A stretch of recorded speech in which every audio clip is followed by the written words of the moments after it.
ॐ सदाशिवसमारम्भाम् शङ्कराचार्यमध्यमाम् अस्मदाचार्यपर्यन्ताम् वन्दे गुरुपरम्पराम्। श्रुतिस्मृतिपुराणानाम् आलयम् करुणालयम् नमामि भगवत्पादशङ्करम् लोकशङ्करम्।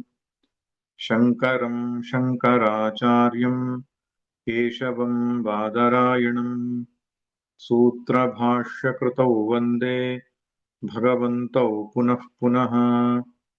ईश्वरो गुरुरात्मेति मूर्तिभेदविभागिने व्योमवद्व्याप्तदेहाय दक्षिणामूर्तये नमः। दक्षिणामूर्तये नमः। ॐ भद्रं कर्णेभिः शृणुयाम देवाः भद्रं पश्येमाक्षभिर्यजत्राः स्थिरैरङ्गैस्तुष्टुवागुंसस्तनूभिः व्यशेम देवहितं यदायुः। स्वस्ति न इन्द्रो वृद्धश्रवाः स्वस्ति नः पूषा विश्ववेदाः स्वस्ति नस्तार्क्ष्यो अरिष्टनेमिः स्वस्ति नो बृहस्पतिर्दधातु। ओम शांति शांति शांति। ಹರಿ ಓಂ. ಆರಂಭದ ಮಂತ್ರದ ಚಿಂತನೆಯನ್ನ ನಿನ್ನೆ ಮಾಡ್ತಾ ಇದ್ದೆವು.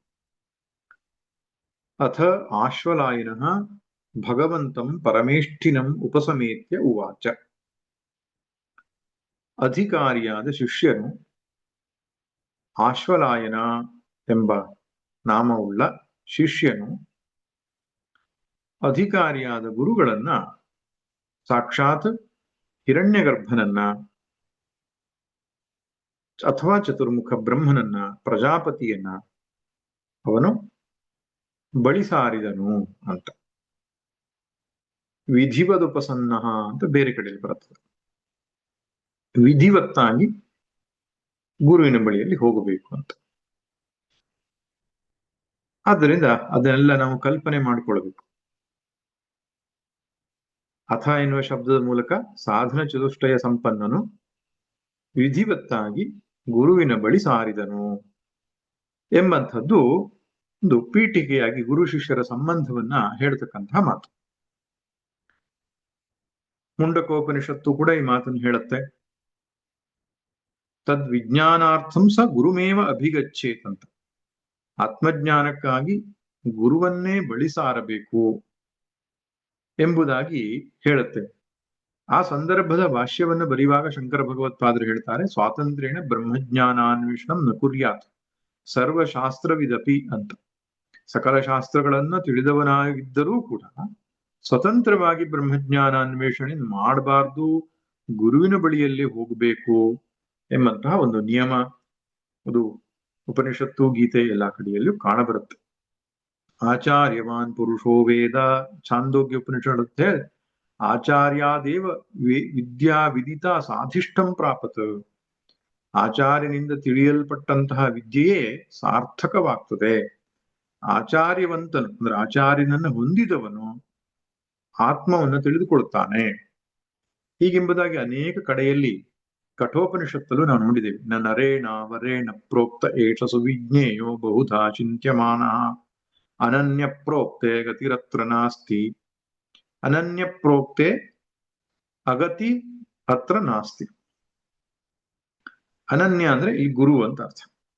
ಗುರುವಿನಿಂದ ಅದು ಮಾರ್ಗದರ್ಶನ ಪಡ್ಕೊಂಡ್ರೆ ಮಾತ್ರ ಆತ್ಮನ ನಿಜವಾದ ಜ್ಞಾನ ನಮಗೆ ಉಂಟಾಗ್ತದೆ. ಆದ್ದರಿಂದ ಗುರುವಿನ ಬಳಿಯಲ್ಲಿಯೇ ಹೋಗ್ಬೇಕು ಎನ್ನುವಂಥದ್ದು ಶ್ರುತಿ ಸ್ಮೃತಿಗಳಲ್ಲಿ ಹಲವು ವಾಕ್ಯಗಳನ್ನು ನಾವು ನೋಡ್ತೇವೆ.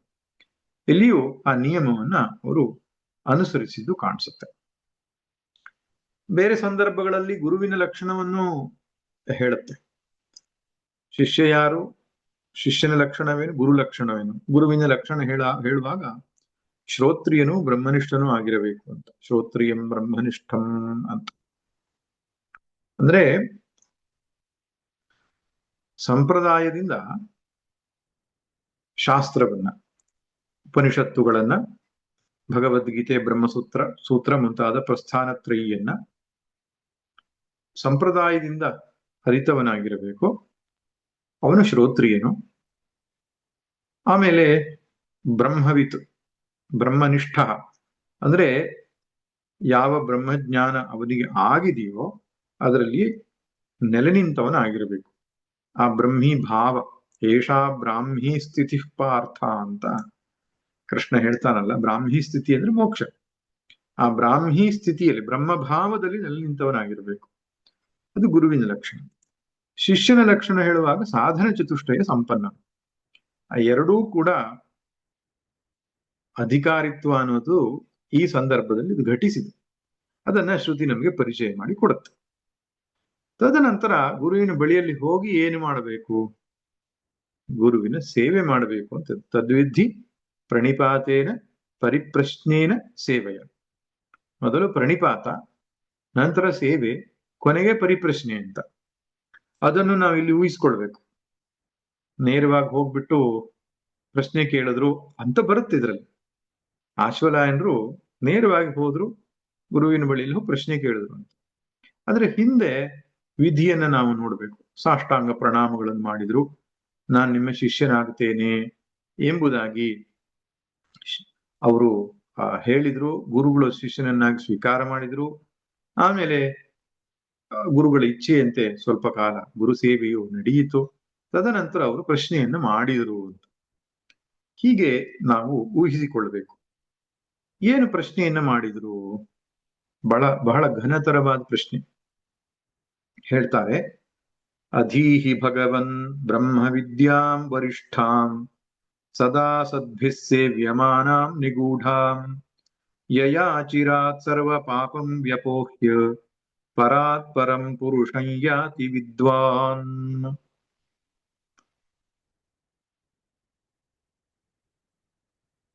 ಭಗವನ್ ಬ್ರಹ್ಮ ವಿದ್ಯಾಂ ಅಧೀಹಿ. ಭಗವನ್ ಅನ್ನುವಂಥದ್ದು ಗೌರವವಾಚಕ ಶಬ್ದ. ಭಗವತ್ಪಾದರು ಅಂತ ಹೇಳ್ತೇವಲ್ಲ ನಾವು. ಭಗವತ್ಪಾದರು ಅಂದ್ರೇನು? ಭಗವತ್ ಪದವನ್ನ ಹೊಂದಿದವರು, ಭಗವಾನ್ ಎನ್ನುವಂತಹ ಪದ ಸ್ಥಾನವನ್ನು ಹೊಂದಿದವರು. ಶ್ರೀಧರ ಸ್ವಾಮಿಗಳಿಗೆ ಭಗವಾನ್ ಶ್ರೀಧರ ಸ್ವಾಮಿಗಳು ಅಂತ ಕರೀತಾರೆ. ಅದರ ಹಿಂದೆ ಒಂದು ಕಥೆ ಹೇಳ್ತಾರೆ.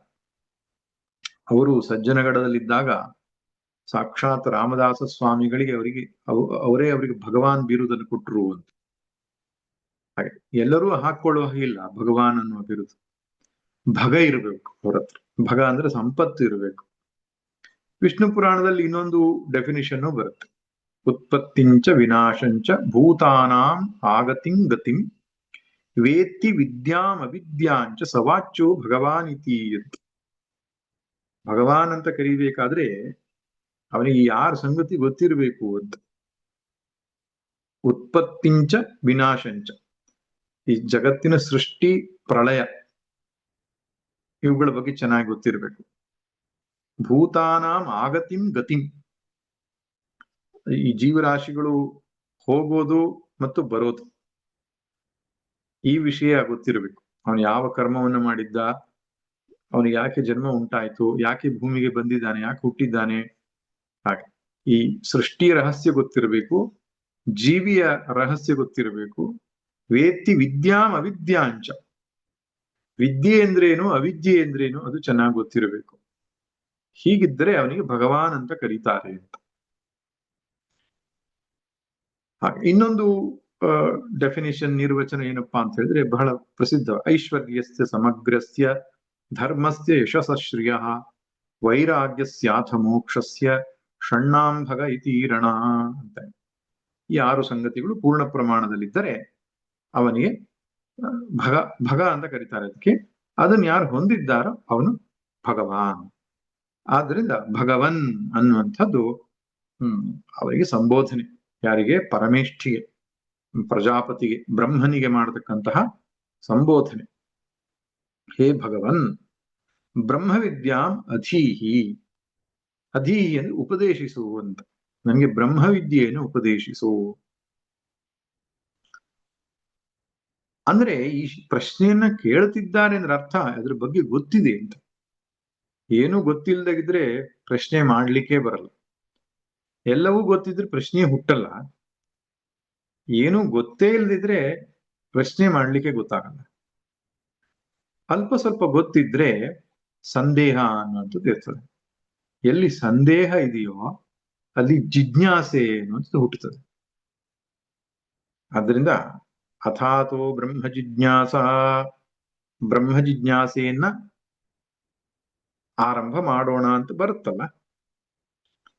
ಆ ಬ್ರಹ್ಮ ಜಿಜ್ಞಾಸೆಗಿಂತ ಮುಂಚೆ ಯಾಕೆ ಬ್ರಹ್ಮ ಜಿಜ್ಞಾಸೆಯನ್ನು ಮಾಡಬೇಕು ಅಂತ ಒಂದು ಚರ್ಚೆ ಆಗ್ತದೆ. ಅದಕ್ಕೆ ಉತ್ತರವಾಗಿ ಒಂದು ಸಂದೇಹ ಅನ್ನುವಂಥದ್ದು ಇರಬೇಕು, ಸಂಶಯ ಅನ್ನುವಂಥದ್ದು ಇರಬೇಕು, ಆಮೇಲೆ ಫಲಪ್ರಾಪ್ತಿ ಇರಬೇಕು. ಸಂಶಯವೂ ಇಲ್ಲ, ಫಲಪ್ರಾಪ್ತಿಯ ಇಚ್ಛೆಯೂ ಇಲ್ಲ ಅಂದ್ರೆ ಜಿಜ್ಞಾಸೆ ಮಾಡೋದ್ರಲ್ಲಿ ಅರ್ಥವೇ ಇಲ್ಲ. ಆದ್ರಿಂದ ಇವರಿಗೆ ಒಂದಿಷ್ಟು ವಿಷಯಗಳು ಪೂರ್ವಭಾವಿಯಾಗಿ ತಿಳಿದಿದೆ, ಮತ್ತೆ ಅದರ ಮಹಾಪ್ರಯೋಜನವನ್ನು ಕೂಡ ಅವರು ಮನಗಂಡಿದ್ದಾರೆ. ಆದ್ದರಿಂದ ಬ್ರಹ್ಮವಿದ್ಯೆಯನ್ನ ಉಪದೇಶಿಸಿ ಅಂತ ಕೇಳ್ಕೊಳ್ತಿದ್ದಾರೆ. ಬ್ರಹ್ಮವಿದ್ಯೆ ಅಂದ್ರೇನು?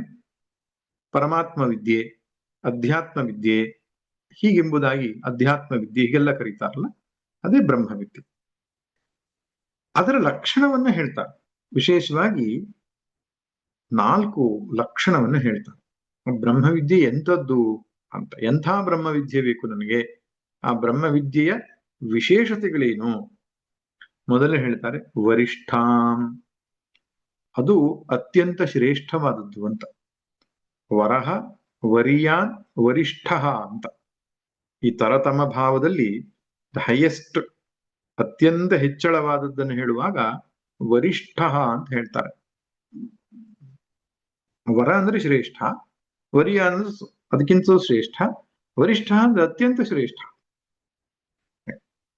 ಆದ್ರಿಂದ ಅದು ಅತ್ಯಂತ ಶ್ರೇಷ್ಠವಾದದ್ದು ಅಂತ ಹೇಳ್ತಾರೆ.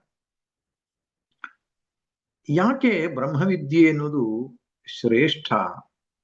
ಇದನ್ನ ನಾವು ಭಗವದ್ಗೀತೆಯ 10ನೇ ಅಧ್ಯಾಯದ ಸಂದರ್ಭದಲ್ಲಿ ಅಧ್ಯಾತ್ಮ ವಿದ್ಯಾನಾಂ ಎಂಬ ಸಂದರ್ಭ ಬಂದಾಗ ನೋಡಿದ್ದೇವೆ. ಭಗವಂತ ವಿದ್ಯೆಗಳಲ್ಲೆಲ್ಲ ನನ್ನ ವಿಭೂತಿ ಅಧ್ಯಾತ್ಮ ವಿದ್ಯೆ ಅಂತ ಹೇಳ್ತಾನೆ. ಯಾಕಂದ್ರೆ ಈ ಸಂಸಾರ ಬಂಧನದಿಂದ ನಮ್ಮನ್ನ ಬಿಡುಗಡೆ ಮಾಡುವುದು ಒಂದೇ ವಿದ್ಯೆ, ಅದು ಅಧ್ಯಾತ್ಮ ವಿದ್ಯೆ ಮಾತ್ರ.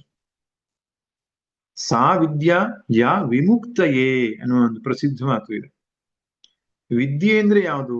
ಯಾವುದು ನಮ್ಮನ್ನ ಬಿಡುಗಡೆ ಮಾಡ್ತದೋ ಅದೇ ವಿದ್ಯೆ.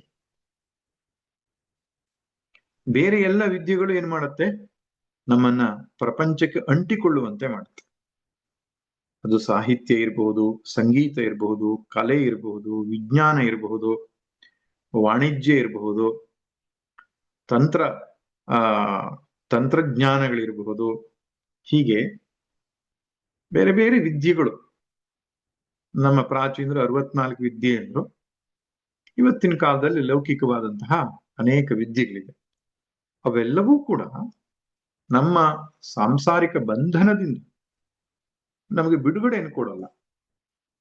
ಅದಕ್ಕೆ ಶಂಕರ ಭಗವತ್ಪಾದರು ಹೇಳೋದೇನು? ತೇ ಧನ್ಯ ಭುವಿ ಪರಮಾರ್ಥ ನಿಶ್ಚಿತೇಹ ಶೇಷಾಸ್ತು ಭ್ರಮನಿಲಯೇ ಪರಿಭ್ರಮಂತಿ. ಯಾರು ಪರಮಾರ್ಥವನ್ನ ಗುರಿಯಾಗಿಟ್ಟುಕೊಂಡಿದ್ದಾರೋ ಅವರೇ ಧನ್ಯರು ಅಂತ ಹೇಳುತ್ತೆ. ಯಾಕಂದ್ರೆ ಈ ಜೀವಭಾವವನ್ನ ಮೀರಿ ಪರಮಾತ್ಮ ಭಾವದಲ್ಲಿ ನೆಲೆ ನಿಲ್ಲದ ಹೊರತು ಈ ಸಂಸಾರ ಬಂಧನದಿಂದ ಬಿಡುಗಡೆ ಆಗ್ಲಿಕ್ಕೆ ಸಾಧ್ಯ ಇಲ್ಲ.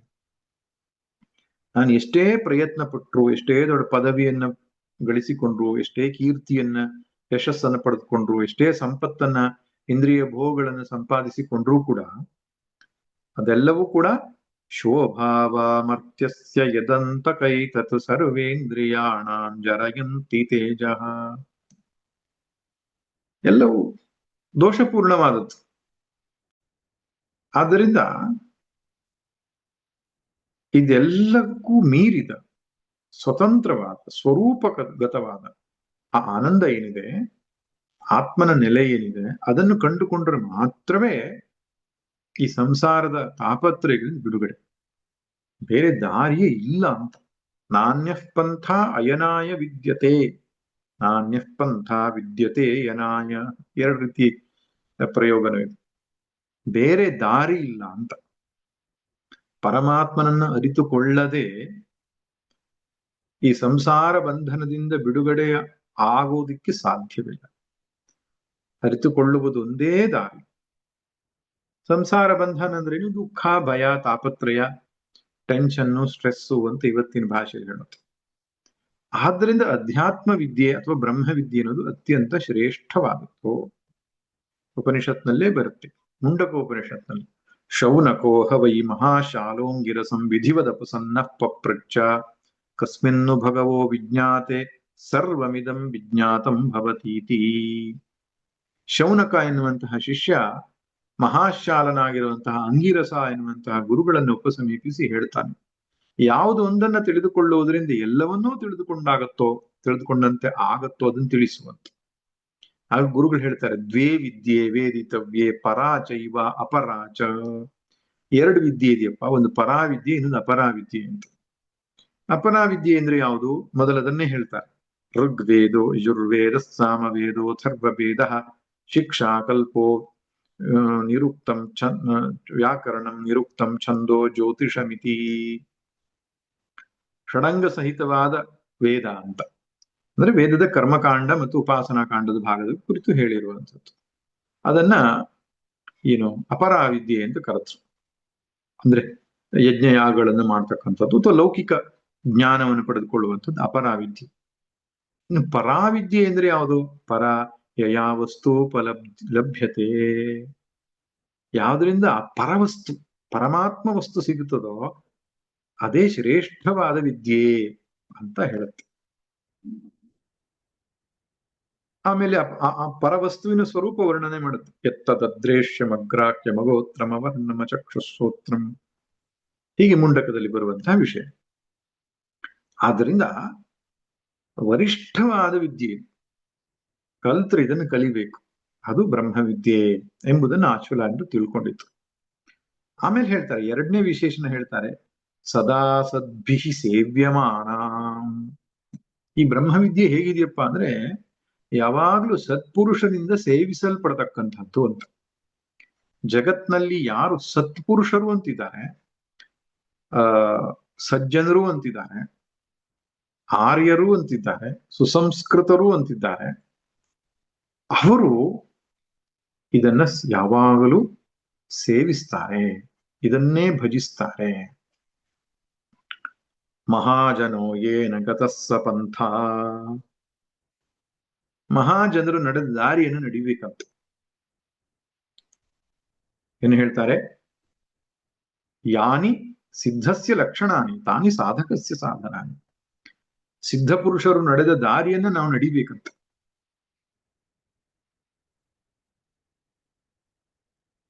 ಹಾಗೆ ಸತ್ಪುರುಷರು, ಜಿಜ್ಞಾಸುಗಳು, ಮುಮುಕ್ಷುಗಳು ಅಂತ ಯಾರಿದ್ದಾರೋ ಅವರೆಲ್ಲರೂ ಇದನ್ನು ಸೇವಿಸುತ್ತಾರೆ, ಇದನ್ನು ಭಜಿಸುತ್ತಾರೆ.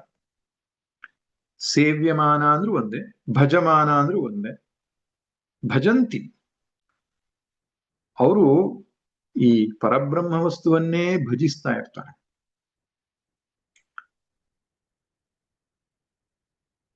ಯಾಕಂದ್ರೆ ಅದಕ್ಕೆ ಈ ಅನನ್ಯವಾದ ಭಜನೆ ಹೊರತಾಗಿ ಬೇರೆ ದಾರಿ ಇಲ್ಲ. ಉಪನಿಷತ್ತೇ ಹೇಳುವಂತಹ ಮಾತು ಏನೋ, ನಾಯಮಾತ್ಮ ಪ್ರವಚನೇನ ಲಭ್ಯ ನ ಮೇಧಯ ನ ಬಹುನಾ ಶ್ರುತೇನ ಯಮೇವೈಷ ವೃಣುತೆ ತೇನ ಲಭ್ಯ. ಯಾವನು ಈ ಆತ್ಮನನ್ನೇ ಆಯ್ಕೆ ಮಾಡಿಕೊಳ್ತಾನೋ ಅವನಿಗೆ ಅದು ಸಿಗುತ್ತೆ ಅಂತ. ಆದ್ರಿಂದ ನಾನು ಗಮನಿಸಿದ್ದೇನೆ, ಸತ್ಪುರುಷರು ಯಾವಾಗಲೂ ಇದರದೇ ಮಾತಾಡ್ತಾರೆ, ಪರಸ್ಪರವಾಗಿ ಇದನ್ನೇ ಚರ್ಚೆ ಮಾಡ್ತಾ ಇರ್ತಾರೆ. ಬೋಧಯಂತಃ ಪರಸ್ಪರಂ ಕಥಯಂತಶ್ಚ ಮಾಕ್ಯಂ ತುಷ್ಯಂತಿ ಚ ರಮಂತಿ ಚ ಅಂತ ಹೇಳ್ತಾರಲ್ಲ, ಹಾಗೆ ಅಧ್ಯಾತ್ಮ ವಿದ್ಯೆ ಚರ್ಚೆಯೇ ನಡೀತಾ ಇರ್ತದೆ ಅವರಲ್ಲಿ. ಆದ್ರಿಂದ ಹಿರಿಯರು ನಡೆದ ದಾರಿ, ಹಿರಿಯರು ಬಯಸಿದ್ದು, ಶ್ರೇಷ್ಠರು ಜ್ಯೇಷ್ಠರು ಇದನ್ನು ಉಪಾಸನೆ ಮಾಡಿದ್ದಾರೆ, ಆದ್ದರಿಂದ ಇದು ಮಹತ್ವದ್ದು ಎನ್ನುವ ಎರಡನೇ ವಿಶೇಷಣವನ್ನು ಹೇಳ್ತಾರೆ. ಇನ್ನು ಮೂರನೇದು ನಿಗೂಢ. ಇದು ಅತ್ಯಂತ ರಹಸ್ಯವಾದ ವಿದ್ಯೆ, ಇದು ಅತ್ಯಂತ ಗುಟ್ಟು ಅಂತ ಹೇಳ್ತಾನೆ. ಯಾವುದು ಶ್ರೇಷ್ಠವೋ ಅದು ಅತ್ಯಂತ ವಿರಳವಾಗಿರ್ತದೆ. ಶ್ರೇಷ್ಠವಾದ ವಸ್ತು ವಿರಳವಾಗಿರ್ತದೆ, ಲೌಕಿಕ ರೀತಿಯದು. ಅದನ್ನು ಗುಟ್ಟಾಗಿಟ್ಟುಕೊಳ್ತಾರೆ. ಚಿನ್ನ ಅನ್ನುವಂಥದ್ದು ಶ್ರೇಷ್ಠ, ಆದ್ರಿಂದ ಅದನ್ನು ರಹಸ್ಯವಾಗಿ ಕಪಾಟ್ನಲ್ಲಿ ಇಡ್ತಾರೆ. ಆದ್ರಿಂದ ಈ ಆತ್ಮವಿದ್ಯೆ ಎನ್ನುವಂಥದ್ದು ಅತಿ ಮಹತ್ವದ್ದು, ಬೆಲೆ ಬಾಳುವಂಥದ್ದು. ಆದ್ರಿಂದ ರಹಸ್ಯ ಅಂತ. ರಾಜವಿದ್ಯಾ ರಾಜಗುಹ್ಯಂ ಅಂತ ಕೃಷ್ಣನು ಭಗವದ್ಗೀತೆಯಲ್ಲಿ ಕರೆದಿದ್ದಾನೆ. ವಿದ್ಯೆಗಳಲ್ಲಿ ಇದು ರಾಜ, ರಹಸ್ಯಗಳಲ್ಲಿ ಇದು ರಾಜ. ರಾಜಗುಹ್ಯಂ ಅಂದ್ರೇನು? ರಹಸ್ಯಗಳಲ್ಲಿ ಇದು ರಾಜ. ಆದ್ರಿಂದ ಎಲ್ಲರಿಗೂ ಕೊಡತಕ್ಕಂಥದ್ದಲ್ಲ ಇದು, ಅನಧಿಕಾರಿಗಳಿಗೆ ಕೊಡ್ತಕ್ಕಂಥದ್ದಲ್ಲ, ಕೇವಲ ಅಧಿಕಾರಿಗಳಿಗೆ ಮಾತ್ರ ನೀಡತಕ್ಕಂಥದ್ದು. ಆದ್ದರಿಂದ ರಹಸ್ಯ ಒಂದರ್ಥ. ಇನ್ನೊಂದು ಅರ್ಥ ರಹಸ್ಯ ಅಂದ್ರೆ ಏನು? ನಾವು ಕಠೋಪನಿಷತ್ತಿನ ಚಿಂತನೆ ನೋಡಿದ್ದೇವೆ. ಶ್ರವಣಾಯ ಅಪಿ ಬಹುಬಿರ್ಯೋ ನ ಲಭ್ಯೋ ಶೃಣ್ವಂತೋ ಅಪಿ ಬಹವೋಯಂ ನ ವಿದ್ಯುಃ ಆಶ್ಚರ್ಯೋ ಭಕ್ತ ಕುಶಲೋಸ್ಯ ಲಬ್ಧ ಆಶ್ಚರ್ಯೋ ಜ್ಞಾತ ಕುಶಲಾನುಶಿಷ್ಟ. ಇದು ಶ್ರವಣಾಯಾಪಿ ಬಹುಬಿರ್ಯೋ ನ ಲಭ್ಯ. ಇದನ್ನ ಕೇಳಲಿಕ್ಕೂ ಕೂಡ ಪುಣ್ಯ ಮಾಡಬೇಕು ಅಂತ, ಅಷ್ಟು ಸುಲಭವಾಗಿ ಕೇಳಲಿಕ್ಕೆ ಸಿಗೋಲ್ಲ ಇದು. ಶೃಣ್ವಂತೋಪಿ ಬಹವೋ ಯಂ ನ ವಿದ್ಯುಃ. ಇದನ್ನ ಕೇಳಿಸಿಕೊಂಡ್ರೂ ಎಷ್ಟೋ ಜನರಿಗೆ ಇದು ಅರ್ಥ ಆಗಲ್ಲ ಅಂತ. ರಹಸ್ಯ ಅನ್ನೋ ಶಬ್ದಕ್ಕೆ ಅರ್ಥ ಅಧಿಕಾರಿಗಳಿಗೆ ಮಾತ್ರ ಕೊಡುವುದು ಅಂತ ಒಂದು ಅರ್ಥ ಆದ್ರೆ, ಎರಡನೇ ಅರ್ಥ ಏನಪ್ಪಾ ಅಂದ್ರೆ ಇಷ್ಟು ಸುಲಭವಾಗಿ ಅರ್ಥವಾಗುವಂಥದ್ದಲ್ಲ. ಅತ್ಯಂತ ಹತ್ತಿರ ಇರುವ ವಸ್ತು ಅದು. ನಮಗೆ ದೂರ ದೂರದ ವಸ್ತುಗಳು ಅರ್ಥವಾಗುತ್ತೆ. ಚಂದ್ರಲೋಕದ ಬಗ್ಗೆಯೋ ಅಥವಾ ಬೇರೆ ಯಾವುದೋ ಒಂದು ದೇಶದ ಸಮಾಚಾರವೋ ಎಲ್ಲವನ್ನು ಚೆನ್ನಾಗಿ ತಿಳ್ಕೊಂಡಿರ್ತೇವೆ. ಆದ್ರೆ ನಮಗೆ ಅತ್ಯಂತ ಹತ್ತಿರವಾದ ವಸ್ತು ಯಾವುದು ಅಂದ್ರೆ ನಾವೇ ಆಗಿರತಕ್ಕಂಥದ್ದು, ಅದು ಆತ್ಮವಸ್ತು. ಅದು ಗುಟ್ಟಾಗಿಡಲ್ಪಟ್ಟಿದೆ. ಇದಕ್ಕೊಂದು ಕಥೆ ಹೇಳ್ತಾರೆ. ಭಗವಂತ ಸೃಷ್ಟಿಯನ್ನೆಲ್ಲ ಮಾಡಿದ ಮೇಲೆ ವಿಶ್ರಾಂತಿ ಪಡೆಯುವುದಕ್ಕೆ ಜಾಗ ಹುಡುಕ್ತಾ ಇದ್ದಂತೆ. ಕೆಲವೆಲ್ಲ ಜಾಗಗಳನ್ನ ಆಲೋಚನೆ ಮಾಡಿದ. ಆಕಾಶವನ್ನ, ಭೂಮಿಯನ್ನ, ಸಮುದ್ರವನ್ನ. ಅವನಿಗನಿಸ್ತು ಮುಂದೊಂದು ದಿನ ಈ ಮನುಷ್ಯ ಎಲ್ಲಾ ಕಡೆಗೂ ಲಗ್ಗೆ ಇಡ್ತಾನೆ, ಅವನು ದಾಳಿ ಇಡ್ತಾನೆ, ಯಾವುದೂ ಸುರಕ್ಷಿತವಾದ ತಾಣ ಇಲ್ಲ. ಇದ್ರ ಒಂದು ಜಾಗ ಅತ್ಯಂತ ಸುರಕ್ಷಿತ ಇದೆ, ಅವನಿಗೆ ಎಂದೆಂದೂ ಅಲ್ಲಿ ಪ್ರವೇಶ ಮಾಡೋದೇ ಇಲ್ಲ. ಅದು ಯಾವುದು? ಅವನ ಹೃದಯ ಅಂತ. ಆದ್ರಿಂದ ಭಗವಂತ ಮನುಷ್ಯನ ಹೃದಯದಲ್ಲಿ ನಿಶ್ಚಿಂತನಾಗಿ ವಿಶ್ರಾಂತಿ ಪಡಿತಾ ಇದ್ದಾನೆ. ಯಾಕೆ? ನಾವೆಲ್ಲ ಹೊರಗಡೆಗೆ ಹುಡುಕ್ತೇವೆ ಹೊರತು ಪರಾಂಚಿಖಾನಿ ವ್ಯತೃಣತ್ ಸ್ವಯಂಭೂ ತಸ್ಮಾತ್ ಪರಾಂಗ್ ಪಶ್ಯತಿರಾಂತರಾತ್ಮನ್. ಹಾಗೆ ಹೇಳಿದರೂ ಕೂಡ ಅರ್ಥವಾಗೋದಿಲ್ಲ. ಯಾಕೆ ಅಂತ ಹೇಳಿದ್ರೆ ಅದು ನಮ್ಮನ್ನೇ ನಾವು ಅರಿತುಕೊಳ್ಳಬೇಕಾದದ್ದು. ನಮಗೆ ಅರಿಯುವಿಕೆ ಅನ್ನುವಂಥದ್ದು ಇನ್ನೊಂದನ್ನ ಅರಿತು ಅಭ್ಯಾಸ ಇದೆ, ಇನ್ನೊಂದನ್ನ ಅರಿತು ಅಭ್ಯಾಸ ಇದೆ. ಈ ಆತ್ಮನನ್ನು ಹಾಗೆ ಇನ್ನೊಂದಾಗಿ ಅರಿಯುವ ಪ್ರಯತ್ನವನ್ನ ಮಾಡ್ತಾ ಇರ್ತೇವೆ. ಅದನ್ನ ಇಲ್ಲಿ ನಿಷೇಧ ಮಾಡ್ತಾರೆ. ಅದನ್ನ ಇನ್ನೊಂದು ವಸ್ತುವಾಗಿ ಅರಿತುಕೊಂಡರೆ ಅದು ಆತ್ಮವಾಗುವುದಿಲ್ಲಪ್ಪ. ತದೇವ ಬ್ರಹ್ಮತ್ವಂ ವಿದ್ಧಿ ನೇದಂ ವ್ಯದಿದಮುಪಾಸತೆ ಇದಂತಯ ಉಪಾಸತೆ ಚೇತ್ ನ ಇದಂ ಬ್ರಹ್ಮ. ನಿನಗಿಂತ ಬೇರೆಯಾಗಿ ನೀನು ಅರಿತುಕೊಂಡ್ರೆ ಅದು ಬ್ರಹ್ಮವಲ್ಲ, ನೀನೇ ಆಗಿದ್ದೀಯ. ಅದು ಅಲ್ಟಿಮೇಟ್ ಸೀಯರ್. ಅದನ್ನ ಅರ್ಥ ಮಾಡಿಕೊಳ್ಳೋದು ಕಷ್ಟ. ಆದ್ದರಿಂದ ಹೇಳಿದ್ರು ಅರ್ಥವಾಗದೇ ಇರೋದ್ರಿಂದ ಅದು ನಿಗೂಢ, ರಹಸ್ಯವಾದದ್ದು. ಇದೆಲ್ಲವೂ ವಿಶೇಷಣ ಯಾಕೆ ಹೇಳ್ತಾ ಇರೋದು? ಅತ್ಯಂತ ಶ್ರೇಷ್ಠವಾದದ್ದು, ಮಹತ್ವವಾದದ್ದು. ಆದ್ದರಿಂದ ನನಗೆ ಇದ್ರ ತಿಳಿದುಕೊಳ್ಳುವಂತ ಹಂಬಲ ಉಂಟಾಗಿದೆ ಎಂಬಂತ ಒಂದು ಪೀಠಿಕೆ. ಇನ್ನು ನಾಲ್ಕನೇ ವಿಶೇಷಣ ಹೇಳ್ತಾ ಇದ್ದಾರೆ, ಯಯಾ ಚಿರಾತ್ ಸರ್ವ ಪಾಪಂ ವ್ಯಪೋಹ್ಯ ಪರಾತ್ ಪರಂ ಪುರುಷಂ ಯಾತಿ ವಿದ್ವಾನ್. ಯಯಾ ವಿದ್ವಾನ್ ಅಚಿರಾತ್ ಸರ್ವ ಪಾಪಂ ವ್ಯಪೋಹ್ಯ. ಯಯ ಅಂದ್ರೇನು? ಯಾವ ಬ್ರಹ್ಮವಿದ್ಯೆಯಿಂದ ವಿದ್ವಾನ್, ವಿದ್ವಾನ್ ಅಂದ್ರೆ ಜಿಜ್ಞಾಸು ಅಂತ ಅರ್ಥ. ಸಾಧನ ಚತುಷ್ಟಯ ಸಂಪನ್ನನಾದ ಏನು ಅಧಿಕಾರಿಯಾದ ಜಿಜ್ಞಾಸು ಅಥವಾ ಮುಮುಕ್ಷು ಯಾವನಿದ್ದಾನೋ ಅವನೇ ವಿದ್ವಾನ್ ಎಂಬ ಶಬ್ದದಿಂದ ಇಲ್ಲಿ ಕರೆಯಲ್ಪಟ್ಟಿತ್ತು. ಈ ಬ್ರಹ್ಮವಿದ್ಯೆಯನ್ನು ಪಡೆದುಕೊಂಡರೆ, ಯಯ ಅಂದ್ರೆ ಬ್ರಹ್ಮವಿದ್ಯೆಯಿಂದ ಅಂತ ಅರ್ಥ. ಯಯ ಬ್ರಹ್ಮವಿದ್ಯೆಯಿಂದ ವಿದ್ವಾಂಸನು ಅಚಿರಾತ್ ಸರ್ವ ಪಾಪಂ ವ್ಯಪೋಹ್ಯ. ಅಚಿರಾತ್ ಅಂದ್ರೆ ಶೀಘ್ರವಾಗಿ ಅಂತ, ಚಿರ ಅಂದ್ರೆ ನಿಧಾನವಾಗಿ. ಚಿರಜೀವಿ ಅಂದ್ರೆ ದೀರ್ಘಕಾಲ ಬಾಳುವವರಿಗೆ ಚಿರಜೀವಿಗಳು ಅಂತ ಹೇಳ್ತಾರೆ.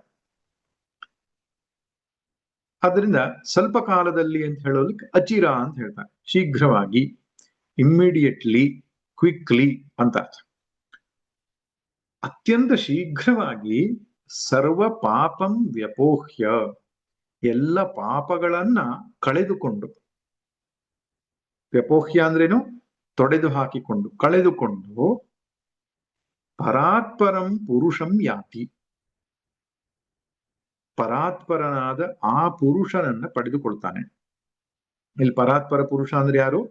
ಪರಬ್ರಹ್ಮ, ಅಥವಾ ಪರಮಾತ್ಮ ಅಥವಾ ಪ್ರತ್ಯಗಾತ್ಮ ಎಲ್ಲ ಒಂದೇ ಅದು.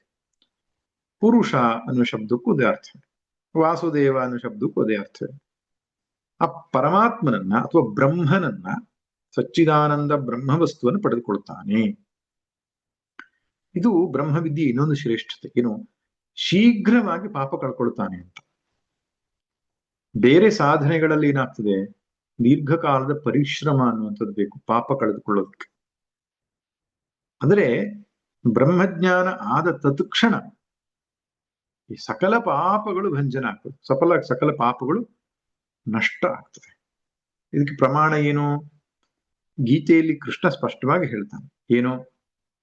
ಅಪಿ ಚೇತಸಿ ಪಾಪೇಭ್ಯ ಸರ್ವೇಭ್ಯ ಪಾಪಕೃತ್ತಮಃ ಸರ್ವಂ ಜ್ಞಾನ ಪ್ಲವೇನೈವ ವೃಜಿನಂ ಸಂತರಿಷ್ಯಸಿ. ಹೇ ಅರ್ಜುನ, ಅಪಿ ಚೇತ್ ಪಾಪೇಭ್ಯ ಸರ್ವೇಭ್ಯ ಪಾಪೇಭ್ಯ ಪಾಪಕೃತ್ತಮಃ, ಎಲ್ಲ ಪಾಪಗಳಲ್ಲಿ ಪಾಪಕೃತ್ತಮಃ ಅಂದ್ರೆ ಅಲ್ಟಿಮೇಟ್ ಸಿನ್ನರ್, ಎಲ್ಲ ಪಾಪಗಳನ್ನ ಮಾಡಿದಂತಹ ಉತ್ತಮೋತ್ತಮ ಪಾಪಿ ಅಂಥವನೇ ಆಗಿದ್ರೂ ಕೂಡ ಸರ್ವಂ ಜ್ಞಾನಪ್ಲವೇನೈವ, ಎಲ್ಲ ಪಾಪಗಳನ್ನ ಜ್ಞಾನ ಎನ್ನುವ ದೋಣಿಯ ಸಹಾಯದಿಂದ ನೀನು ದಾಟ್ತೀಯಾ. ಸರ್ವಂ ವ್ರಜಿನಂ, ವ್ರಜಿನ ಅಂದ್ರೆ ಪಾಪಕ್ಕಿರುವ ಇನ್ನೊಂದು ಹೆಸರು. ಸರ್ವಂ ವ್ರಜಿನಂ ಜ್ಞಾನಪ್ಲವೇನ ಏವ ಸಂತರಿಷ್, ಜ್ಞಾನ ಎನ್ನುವ ದೋಣಿಯಿಂದ ದಾಟ್ತೀಯ ನೀನು ಅಂತ ಹೇಳ್ತಾರೆ. ಆಮೇಲೆ ಇನ್ನೊಂದು ಮಾತು, ಜ್ಞಾನಾಗ್ನಿ ದಗ್ಧ ಕರ್ಮಾಣಿ ತಮಾಹು ಪಂಡಿತಂ ಬುಧಾಹ. ಜ್ಞಾನಾಗ್ನಿ ಸರ್ವಕರ್ಮ, ಈ ಜ್ಞಾನ ಎನ್ನುವಂಥದ್ದು ಎಲ್ಲ ಕರ್ಮಗಳನ್ನ ದಹಿಸಿ ಬಿಡುತ್ತೆ ಅಂತ. ಪಾಪ ಅಂತ ಹೇಳಿದ್ರು ಒಂದೇ, ಕರ್ಮ ಅಂತ ಹೇಳಿದ್ರು ಒಂದೇ. ಅದರಿಂದ ಜ್ಞಾನ ಎನ್ನುವ ಅಗ್ನಿಗೆ ಅಷ್ಟು ಸಾಮರ್ಥ್ಯ ಇದೆ. ಯಾಕೆ ಅಂತ ಕೇಳುವ. ಈಗ ಅಹಂ ಪ್ರಜ್ಞೆ ಅಂತ ಇದೆಯಲ್ಲ, ನಾನು ಇಂಥವನು ಎನ್ನುವ ಅನಿಸಿಕೆಯ ಆಧಾರದ ಮೇಲೆ ನಾನು ಪಾಪಾತ್ಮ, ನಾನು ಪುಣ್ಯಾತ್ಮ, ಈ ಒಂದು ಭಾವ ನಿಂತಿರುವಂಥದ್ದು. ಯಾವಾಗ ನಾನು ಎನ್ನುವ ಅನಿಸಿಕೆ ಎನ್ನುವಂಥದ್ದು ಮಿಥ್ಯಾವಾಗಿ ಹೋಯ್ತೋ, ಅದು ನಷ್ಟವಾಗಿ ಹೋಯ್ತೋ, ಆಗ ಆ ಪಾಪಗಳಿಗೂ ಕೂಡ ಯಾವ ಸ್ಥಾನವೇ ಇರೋಲ್ಲ. ಪಾಪವೂ ಇರಲ್ಲ, ಪುಣ್ಯವೂ ಇರಲ್ಲ. ಪುಣ್ಯ ಪಾಪೇ ವಿಧೂಯ ಅಂತ ಮಾತು ಬರುತ್ತೆ. ಪುಣ್ಯ ಮತ್ತು ಪಾಪ ಎರಡನ್ನೂ ಮೀರಿದ ಸ್ಥಿತಿ ಅದು. ಆದ್ದರಿಂದ ಆತ್ಮನ ತನ್ನ ಯಥಾರ್ಥ ಸ್ವರೂಪವನ್ನು ಅರಿತುಕೊಂಡಾಗ ಈ ಅಹಂ ಪ್ರಜ್ಞೆಯು ಮಿಥ್ಯಾಭೂತವಾಗುವ ಕಾರಣದಿಂದ ತತ್ಕ್ಷಣವೇ ಅವನು ಎಲ್ಲ ಪಾಪಗಳಿಂದ ಹೊರಗೆ ಬಂದ್ಬಿಡ್ತಾನೆ. ಆದ್ರೆ ಬೇರೆ ದಾರಿಗಳು ಇದೆ. ಪಾಪವನ್ನು ಕಳೆದುಕೊಳ್ಳೋದಕ್ಕೆ ನಿತ್ಯ ಕರ್ಮಾನುಷ್ಠಾನ, ನೈಮಿತ್ತಿಕ ಕರ್ಮಾನುಷ್ಠಾನ, ಆಮೇಲೆ ತಪಸಾ ಕಲ್ಮಷಂ ಹಂತಿ, ಯಜ್ಞದಾನ ತಪಃ ಕರ್ಮ, ಹೀಗೆ ಎಲ್ಲ ಹೇಳಿದ್ದಾರೆ ಹಿರಿಯರು. ಆ ಎಲ್ಲ ಕ್ರಮದಿಂದಲೂ ಪಾಪ ಕ್ಷಯವಾಗುವುದು ಹೌದು. ಆದ್ರೆ ಜ್ಞಾನ ಮಾರ್ಗ ಅನ್ನುವಂಥದ್ದು ಒಂದೇ ಏಟಿಗೆ ಎಲ್ಲವನ್ನು ತೊಡೆದು ಹಾಕಿಬಿಡ್ತದೆ. ಇದು 4ನೇ ಲಕ್ಷಣ. ಮೊದಲನೇದು ಯಾವುದು? ವರಿಷ್ಠ. ಎಲ್ಲಾ ವಿದ್ಯೆಗಳಲ್ಲಿ ಇದು ಶ್ರೇಷ್ಠ ವಿದ್ಯೆ. 2ನೇದು ಸತ್ಪುರುಷರು ಇದನ್ನು ಸದಾ ಸೇವಿಸ್ತಾರೆ. 3ನೇದು ಅತ್ಯಂತ ರಹಸ್ಯಮಯವಾದದ್ದು. 4ನೇದು ಎಲ್ಲ ಪಾಪವನ್ನ ಶೀಘ್ರವಾಗಿ ತೊಡೆದುಕೊಳ್ಳಿಕ್ಕೆ ಸಾಧ್ಯ ಆಗ್ತದೆ ಬ್ರಹ್ಮವಿದ್ಯೆಯನ್ನು ಪಡೆಯುವುದರಿಂದ. 5ನೇ ಒಂದು ಸಂಗತಿಯನ್ನು ಹೇಳುತ್ತಿದ್ದಾರೆ ಅಂತ ತಗೊಳ್ಬಹುದು. ಏನು? ಪರಾತ್ಪರ ಪುರುಷನನ್ನು ಪಡೀತಾನೆ ಅಂತ. ಯಾರು ಬ್ರಹ್ಮವಿದ್ಯೆಯನ್ನ ಆಶ್ರಯಿಸ್ತಾರೋ ಆ ಬ್ರಹ್ಮವಿದ್ಯೆಯ ಸಹಾಯದಿಂದ ಪರಾತ್ಪರ ಪುರುಷನನ್ನ ಪಡಿಲಿಕ್ಕಾಗತ್ತೆ. ಯಾತಿ ಅಂದ್ರೆ ಗಚ್ಚತಿ ಅಂತ ಅರ್ಥ. ಪರಾತ್ಪರ ಪುರುಷನನ್ನ ಅವನು ಹೊಂದುತ್ತಾನೆ. ಇಲ್ಲಿ ಪಡೆಯುವುದು ಎಂಬ ಶಬ್ದಕ್ಕೆ ದೇಶತಃ ಕಾಲತಃ ಗಮನ ಅಂತ ಅರ್ಥ ಅಲ್ಲ. ಅವನು ಬ್ರಹ್ಮವಿದ್ ಬ್ರಹ್ಮೈವ ಭವತಿ. ಬ್ರಹ್ಮವನ್ನು ತಿಳಿದವನು ಬ್ರಹ್ಮವೇ ಆಗ್ತಾನೆ. ಅತ್ರೈವ ಸಮಷ್ಣುತೆ, ಇಲ್ಲಿಯೇ ಅವನು ಆ ಬ್ರಹ್ಮನಲ್ಲಿ ಒಂದಾಗ್ತಾನೆ ಅಂತ. ಅದರಿಂದ ಆ ಪರಬ್ರಹ್ಮ ಪರಮಾತ್ಮನಲ್ಲಿ ಒಂದಾಗುವುದಿಕ್ಕೆ ಮಾರ್ಗ ಯಾವುದು? ಬ್ರಹ್ಮವಿದ್ಯೆಯ ಪ್ರಾಪ್ತಿ. ಪರಬ್ರಹ್ಮ ಪರಮಾತ್ಮನಿಗೆ ಪರಾತ್ಪರ ಪುರುಷ ಅಂತ ಕರೆದಿದ್ದಾರೆ. ಇಲ್ಲಿ ಪರಾತ್ ಪರಹ 2 ಸಲ ಪರ ಶಬ್ದ ಬಂದಿದೆ. ಪಂಚಮಿ ವಿಭಕ್ತಿ. ಪರಾತ್ ಅಂದ್ರೆ ಪರಕ್ಕಿಂತ ಪರಹ, ಪರಕ್ಕಿಂತ ಪರನು ಅಂತ. ಅಂದ್ರೆ ಮೊದಲನೇ ಪರ ಯಾವುದು, 2ನೇ ಪರ ಯಾವುದು? ನಾವು ಉಪನಿಷತ್ತಲ್ಲ ನೋಡ್ಬೇಕು, ಭಗವದ್ಗೀತೆಯಲ್ಲೂ ಬಂದಿದ್ದು.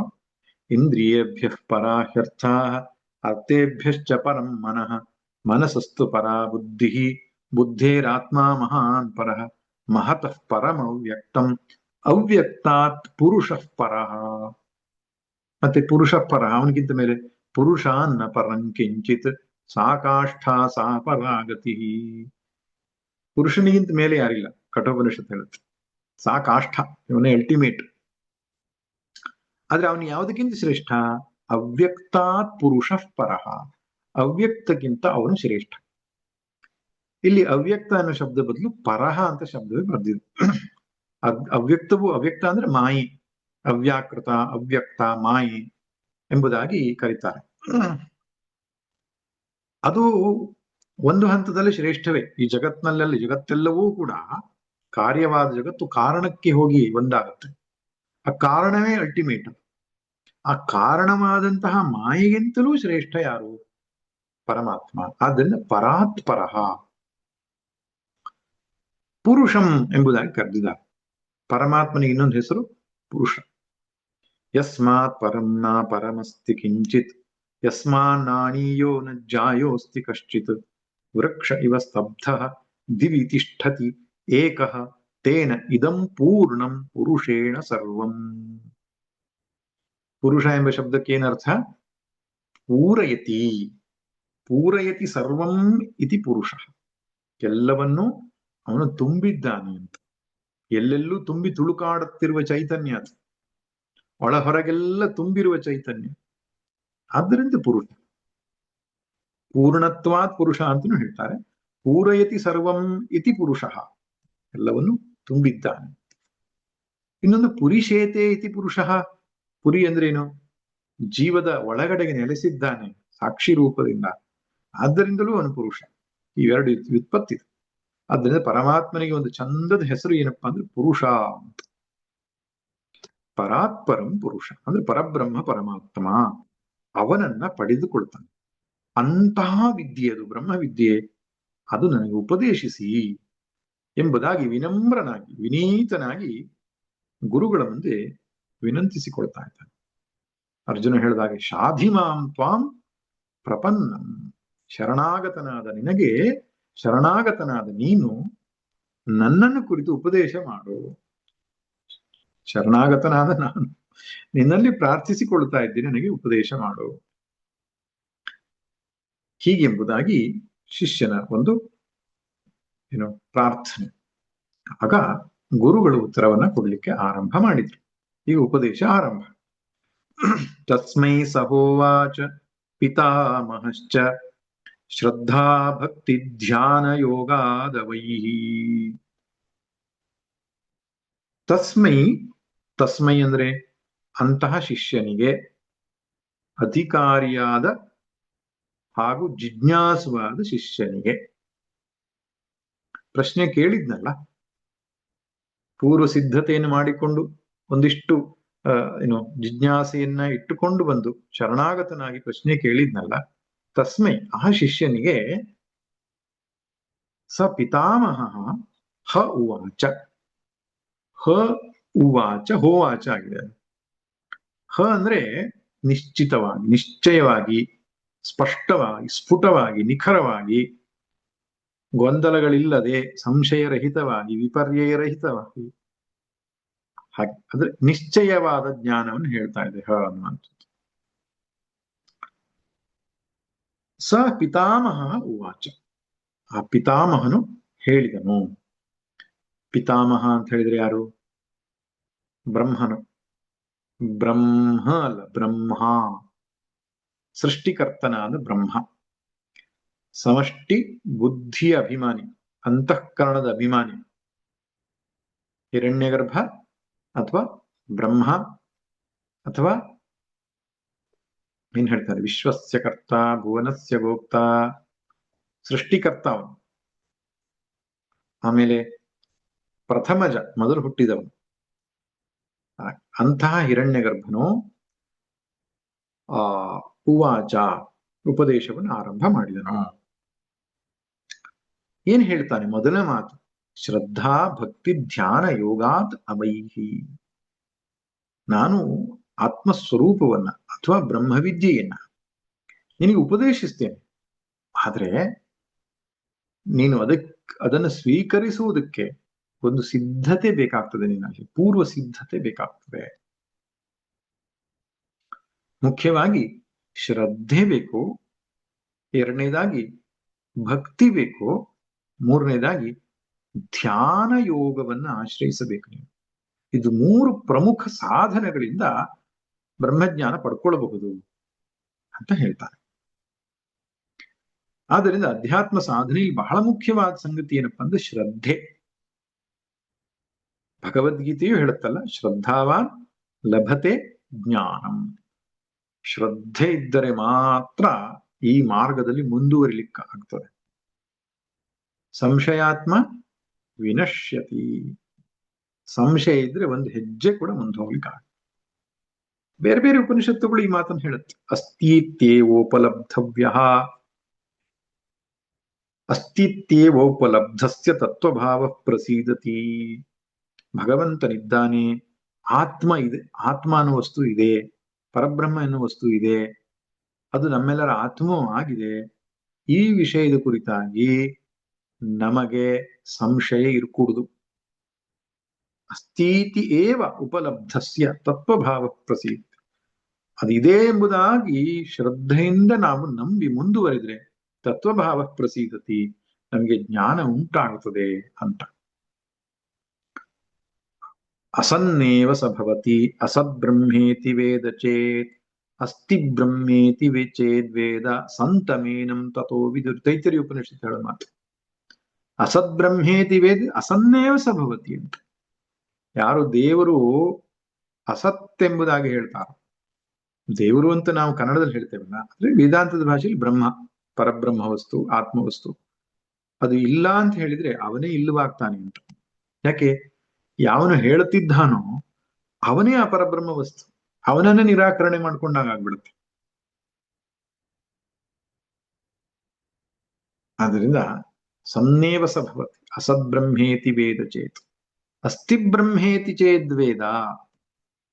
ಬ್ರಹ್ಮ ಇದ್ದಾನೆ ಎಂಬುದಾಗಿ ಅರ್ಥ ಮಾಡಿಕೊಂಡ್ರೆ ಅವನಿಗೆ ಸಂತಮೇನಂ ತಥೋ ವಿದುರಿತಿ. ಸಂತ ಅನ್ನೋ ಶಬ್ದಕ್ಕೆ ಅವನು ಇರುವವನಾಗ್ತಾನೆ ಅಂತ ಅರ್ಥ ಒಂದು. ಸಂತ ಅಂದ್ರೆ ಸಾಮಾನ್ಯ ಶಬ್ದ, ಸತ್ಪುರುಷ ಅಂತ ಅರ್ಥವೂ ಇದೆ. ಯಾವನು ಆತ್ಮನನ್ನು ಇಲ್ಲ ಅಂತ ಹೇಳ್ತಾನೋ ಅವನನ್ನೇ ನಿರಾಕರಣೆ ಮಾಡ್ಕೊಂಡಾಗೆ. ಯಾವನ ಆತ್ಮನನ್ನು ಇದ್ದಾನೆ ಅಂತ ಹೇಳ್ತಾರೋ ಅವನೇ ಬದುಕುಳಿತಾನೆ. ಅಂದ್ರೆ ಅರ್ಥ ಇಷ್ಟೇ, ಆ ಬ್ರಹ್ಮ ಅಂದ್ರೆ ಆತ್ಮನೇ ಅಂತ ಹೇಳ್ತಾ ಇರೋದು ಉಪನಿಷತ್ತು. ಎಷ್ಟು ಸುಂದರವಾಗಿದೆ ನೋಡಿ. ಆ ಶ್ರದ್ಧೆಯನ್ನ ಆಶ್ರಯಿಸ್ಬೇಕು, ಅದೊಂದು ದೊಡ್ಡ ಸಂಪತ್ತು. ಶ್ರದ್ಧಾ ಎಂಬ ಮಾತಿಗೆ ಅರ್ಥ, ಶ್ರತ್ ಅಂದ್ರೆ ಸಂಸ್ಕೃತದಲ್ಲಿ ಸತ್ಯ ಅಂತ ಅರ್ಥ. ಶ್ರತ್ ಅಂದ್ರೆ ಸತ್ಯ, ಧಾ ಅಂದ್ರೆ ಧಾರಣೆ ಮಾಡುವಂಥದ್ದು ಅಂತ,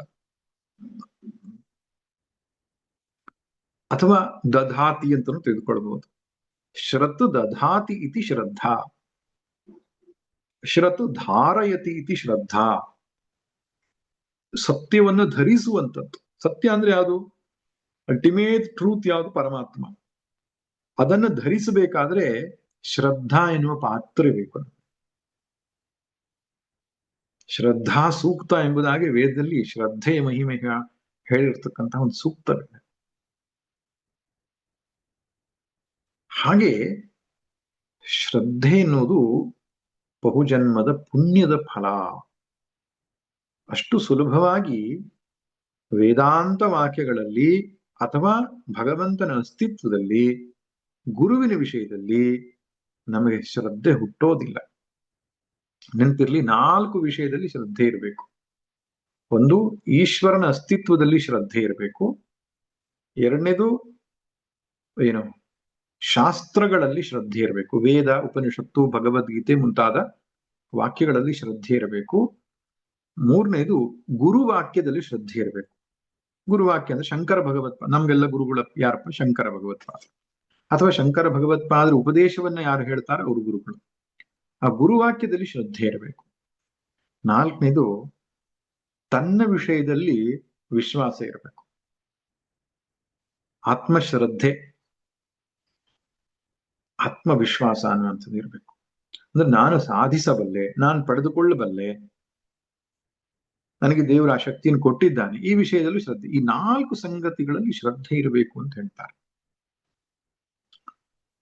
ಈ ಯಾವಾತನಿಗೆ ಈ ಶ್ರದ್ಧೆಯೇ ಅಳಿಸಿ ಹೋಗ್ತದೋ ಅವನು ಪ್ರವೃತ್ತನಾಗುವುದಿಲ್ಲ. ಈಗ ಆ ಧಾರ್ಮಿಕ ಅನುಷ್ಠಾನಗಳನ್ನು ಮಾಡೋದ್ರಿಂದ ಮನಸ್ಸಿಗೆ ಶಾಂತಿ ಸಿಗ್ತದೆ. ಸಂಧ್ಯಾ ವಂದನೆ ಮಾಡೋದ್ರಿಂದ, ಜಪ ಮಾಡೋದ್ರಿಂದ, ಪೂಜೆ ಮಾಡೋದ್ರಿಂದ, ಧ್ಯಾನ ಮಾಡೋದ್ರಿಂದ ಮನಸ್ಸಿಗೆ ಶಾಂತಿ ಸಿಗ್ತದೆ ಎನ್ನುವಂಥದ್ದು ಒಂದು ಶ್ರುತಿ ವಾಕ್ಯ. ಅಹರಹರ್ ಸಂಧ್ಯಾ ಮುಪಾಸೀತಾ, ನಿತ್ಯವೂ ಸಂಧ್ಯೆಯನ್ನು ಮಾಡಬೇಕು, ಸಂಧ್ಯಾ ಕಾಲದಲ್ಲಿ ಭಗವಂತನ ಸ್ಮರಣೆ ಮಾಡಬೇಕು ಅಂತ. ಈಗ ಅದರಲ್ಲಿ ಶ್ರದ್ಧೆ ಇಟ್ಟವನಿಗೆ ಏನನ್ಸುತ್ತೆ? ಆಯ್ತು, ಸ್ವಲ್ಪ ಅನುಸರಿಸೋಣ, ಹೋಗಿ ಕೂತ್ಕೊಳ್ಳೋಣ ಅನ್ಸುತ್ತೆ. ಯಾರು ಸ್ವಲ್ಪ ಹೊತ್ತು ಕೂತ್ಕೊಳ್ತಾರೋ ಅವರಿಗೆ ಮನಸ್ಸು ಸಮಾಧಾನ ಆಗಿ ಅದರ ಅನುಭವ ಆಗ್ತದೆ. ಯಾವಾತನಿಗೆ ಶ್ರದ್ಧೆ ಇಲ್ವೋ ಅವನು ಪ್ರವೃತ್ತನಾಗುವುದೇ ಇಲ್ಲ ಆ ವಿಷಯದಲ್ಲಿ. ಆದ್ರಿಂದ ಈ ಆಧುನಿಕ ಚಿಂತನೆ ಅಥವಾ ವಿಜ್ಞಾನ ಅನ್ನುವಂಥದ್ದು ಶ್ರದ್ಧೆಯ ಮೇಲೆ ಕುಠಾರವನ್ನು ಹಾಕ್ತಾ ಇದೆ, ಕೊಡಲಿ ಏಟನ್ನು ಕೊಡ್ತಾ ಇದೆ. ಅಂದ್ರೆ ಯಾವುದನ್ನು ನಂಬಬೇಡಿ, ಎಲ್ಲ ಪ್ರಯೋಗದ ಮೂಲಕ, ಏನು ನಿರೀಕ್ಷಣೆ ಪರೀಕ್ಷಣೆಗಳ ಮೂಲಕ ನೀವು ಕಂಡುಕೊಳ್ಳಬೇಕು, ಸುಮ್ಮನೆ ನಂಬಬಾರದು. ಆದರೆ ಅಧ್ಯಾತ್ಮದ ವಿಷಯಕ್ಕೆ ಬಂದಾಗ ಹಾಗಾಗೋಲ್ಲ. ನಾವು ವೇದಾಂತವನ್ನ ಮತ್ತು ಗುರುಗಳನ್ನ ಪ್ರಮಾಣ ಎಂಬುದಾಗಿ, ಪ್ರಮಾಣ ಅಂದ್ರೇನು? ಪ್ರಮಾಯ ಅಸಾಧಾರಣ ಕರಣಂ, ನಮಗೆ ಜ್ಞಾನವನ್ನ ಉತ್ಪತ್ತಿ ಮಾಡುವುದರಲ್ಲಿ ಅಸಾಧಾರಣವಾದ ಮಾಧ್ಯಮ ಇದು, ಉಪಕರಣ ಇದು ಎಂಬುದಾಗಿ ಬಲವಾಗಿ ನಂಬಬೇಕು. ಅದಕ್ಕೆ ಶಾಸ್ತ್ರಸ್ಯ ಗುರುವಾಕ್ಯಸ್ಯ ಸತ್ಯಬುದ್ಧ್ಯಾವಧಾರಣ ಸಾ ಶ್ರದ್ಧಾ ಕಥಿತಾ ಸದ್ಭಿಃ ಯಯಾ ವಸ್ತೂಪಲಭ್ಯತೆ. ವಿವೇಕ್ ಚೂಡಾಮಣಿಯಲ್ಲಿ ಶ್ರದ್ಧೆಯ ಡೆಫಿನೇಷನ್ ಕೊಟ್ಟಿದ್ದಾರೆ. ಶಾಸ್ತ್ರಸ್ಯ ಗುರುವಾಕ್ಯಸ್ಯ ಸತ್ಯ ಬುದ್ಧಿ ಅವಧಾರಣ. ಶಾಸ್ತ್ರ ಮತ್ತು ಗುರುವಾಕ್ಯದಲ್ಲಿ ಸತ್ಯವಾದದ್ದು, ಅದು ನಿಜವಾದದ್ದು, ಅದು ನಮ್ಮನ್ನು ಸರಿಯಾದ ಮಾರ್ಗ ಕೊಂಡೊಯ್ಯುತ್ತೆ ಅನ್ನುವಂತ ಒಂದು ಬುದ್ಧಿ ಇರಬೇಕು. ಯಾ ವಸ್ತೂಪಲಭ್ಯತೆ, ಅದರಿಂದ ಆ ಪರಬ್ರಹ್ಮ ವಸ್ತು ಸಿಗುತ್ತೆ ಅಂತ ಹೇಳುತ್ತೆ. ಶ್ರದ್ಧತ್ವ ಸೌಮ್ಯ ಶ್ರದ್ಧತ್ವ, ಭಗವಂತ ಕಣ್ಣಿಗೆ ಕಾಣದೇ ಇದ್ರು ಅವನಿದ್ದಾನೆ ಅಂತ ಒಪ್ಕೊಳ್ಳಪ್ಪ ಅಂತ ಛಾಂದೋಗ್ಯ ಉಪನಿಷತ್ತು ಹೇಳುತ್ತೆ. ಹೀಗೆ ಶ್ರದ್ಧೆಯ ಮಹಿಮೆ ಅಪಾರ. ಹಾಗೆ ಭಗವಂತನ ಅಸ್ತಿತ್ವದ ವಿಷಯದಲ್ಲಿ ಶ್ರದ್ಧೆಯನ್ನ ತಾಳು. ಇದು ಮೊದಲನೆಯ ಸಂಗತಿ. ಪೂರ್ವ ಜನ್ಮದಲ್ಲಿ ಸುಕೃತ ಬೇಕು. ಪುನಃ ಹೇಳ್ತೀನಿ ನಾನು, ದೇವರಿದ್ದಾನೆ, ಶಾಸ್ತ್ರಗಳು ಹೇಳಿದ ಹಾಗೆ ಬದುಕನ್ನ ನಾವು ರೂಪಿಸಿಕೊಂಡ್ರೆ ಸುಖ ಶಾಂತಿ, ಆಂತರಿಕ ಸುಖ ಶಾಂತಿ ನಮಗೆ ಸಿಗುತ್ತೆ ಎನ್ನುವ ವಿಷಯದಲ್ಲಿ ನಂಬಿಕೆ ಹುಟ್ಟಬೇಕಾದ್ರೂ ಸುಕೃತ ಬೇಕು, ಪುಣ್ಯ ಬೇಕು. ಇಲ್ಲದಿದ್ರೆ ಬರುವಂಥದ್ದಲ್ಲ, ಇಲ್ಲದಿದ್ರೆ ನಾಸ್ತಿಕವಾದವೇ. ಹಾಗೆ ಇನ್ನು ಎರಡನೇ ಸಂಗತಿ ಏನಪ್ಪಾ ಅಂದ್ರೆ ಧ್ಯಾನ ಅನ್ನೋದನ್ನ, ಭಕ್ತಿಯನ್ನ ಹೇಳ್ತಾನೆ.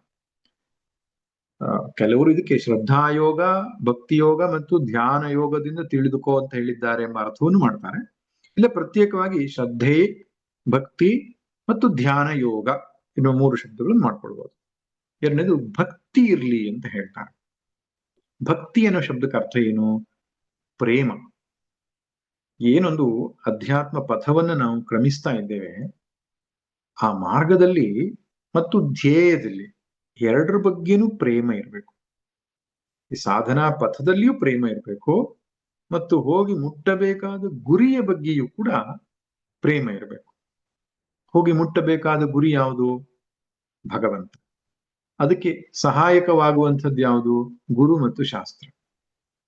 ಗುರು, ಶಾಸ್ತ್ರ ಮತ್ತೆ ಪರಮಾತ್ಮ, ಈ 3 ಸಂಗತಿಗಳಲ್ಲಿ ಪ್ರೇಮವಿರಬೇಕು ಅಂತ ನೋಡಿ. ಶ್ರದ್ಧೆ ಅನ್ನೋದು ಬುದ್ಧಿಯ ಕೆಲಸ, ಪ್ರೇಮ ಅನ್ನೋದು ಹೃದಯದ ಕೆಲಸ.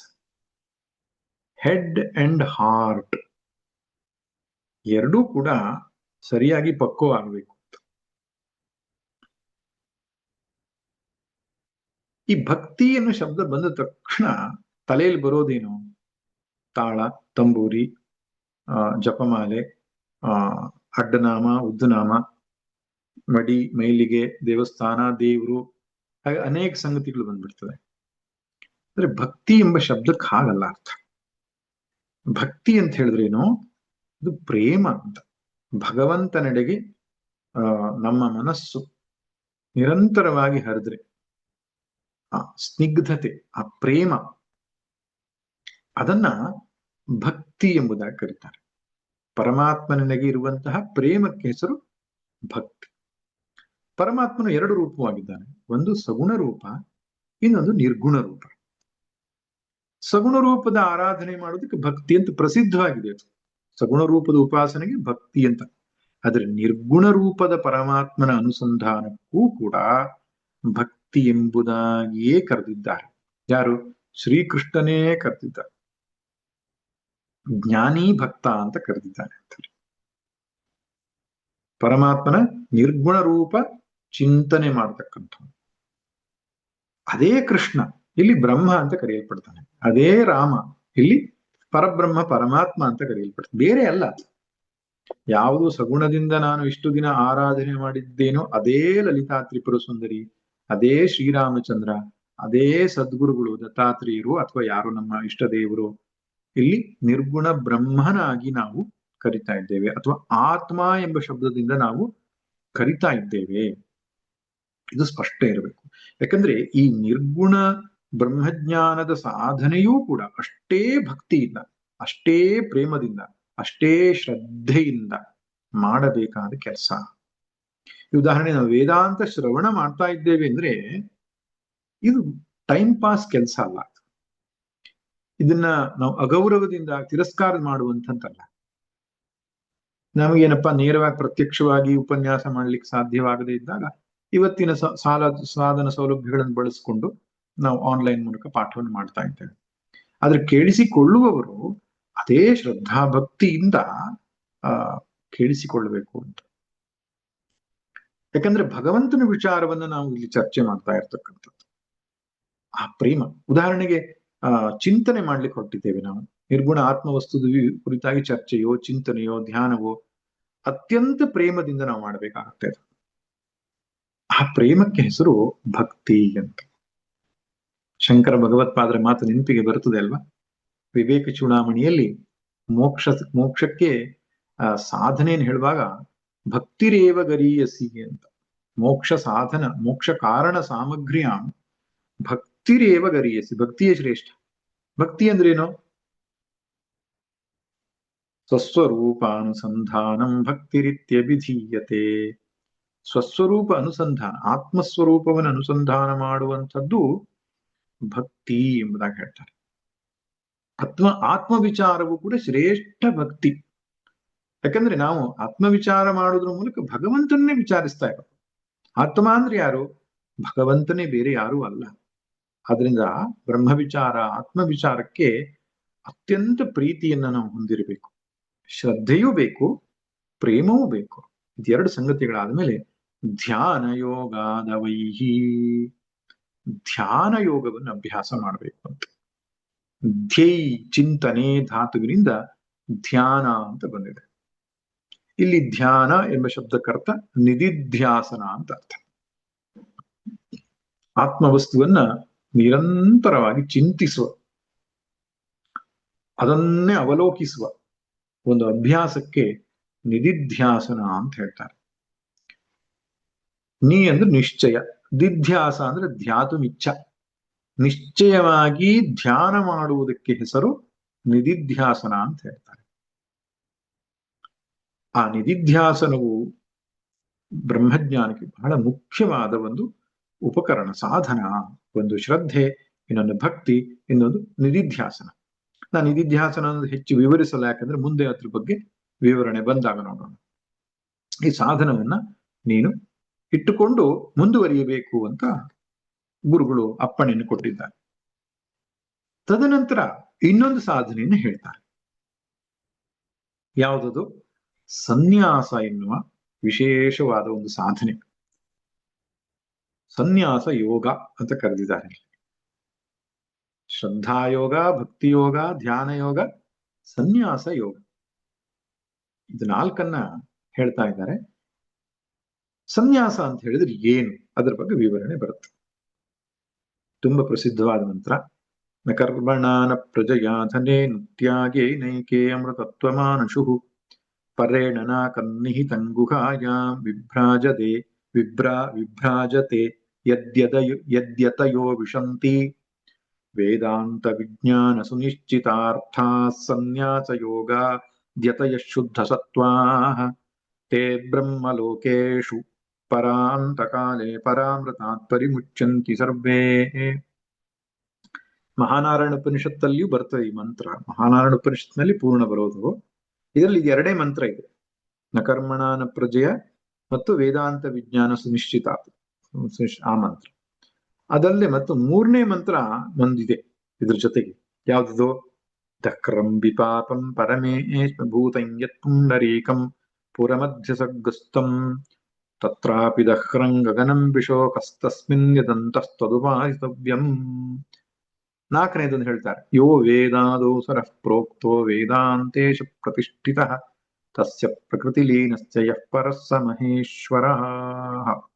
ಈ ನಾಲ್ಕು ಮಂತ್ರ ಸೇರಿಸ್ಬಿಟ್ಟು ಇದಕ್ಕೊಂದು ಹೆಸರಿದೆ, ಸನ್ಯಾಸ ಸೂಕ್ತ ಅಂತ.